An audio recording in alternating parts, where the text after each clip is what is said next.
এরকম কত সময় হয় আল্লাহর কাছে হাত তুলে আল্লাহর বান্দা বলার মতো ভাষা পায় না, চাওয়ার মতো শব্দ নাই, গুছিয়ে প্রকাশ করার মতো তার কাছে কোনো বাক্য থাকে না। চোখের পানি ফেলে শুধু একটি কথাই সে আওড়াতে থাকে, ও আল্লাহ, আপনি তো সবই জানেন। বান্দার না বলা কথাগুলো তারপরও সাত আসমান ভেদ করে চলে যায় আরশের আজিমে। দুর্বল বান্দার রব বুঝে নেন তার সবটুকুই। যদি বলা হতো মুখে না বললে দোয়া কবুল হবে না, ভাষা শুদ্ধতা লাগবে সঠিক শব্দ ও শুদ্ধ উচ্চারণ, কি হতো তখন আমাদের অবস্থা?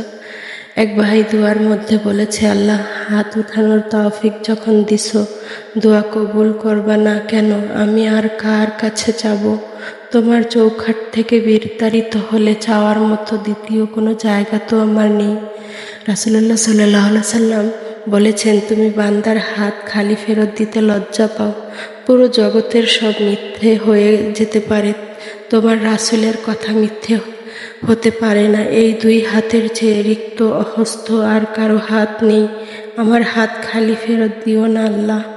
আমি শুনেছি গুনাহগারদের জন্য জমিনের মাখলুকারা বদদোয়া করে, সেই পাপের কারণে যে তাদের কষ্ট হয়। এই গুনাহগারের বিরুদ্ধে অসংখ্য বদদোয়া হয়তো তোমার কাছে নিয়মিত আসে।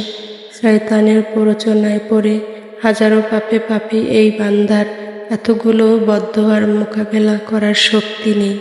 আল্লাহ, একজন মায়ের কাছে তার সন্তানের বিরুদ্ধে যখন পাড়ার লোকজন অভিযোগ নিয়ে আসে, মা তার সন্তানকে শাসন করে ঠিকই, কিন্তু রাতে যখন সেই ছেলে ক্লান্ত হয়ে ঘুমিয়ে পড়ে, মা নীরবে তার মাথায় হাত বুলিয়ে দেয়।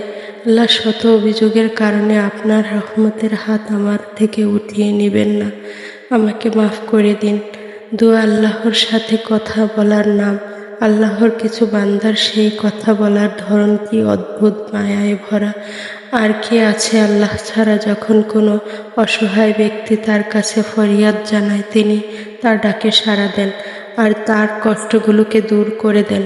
সূরা নামল আয়াত ৬২।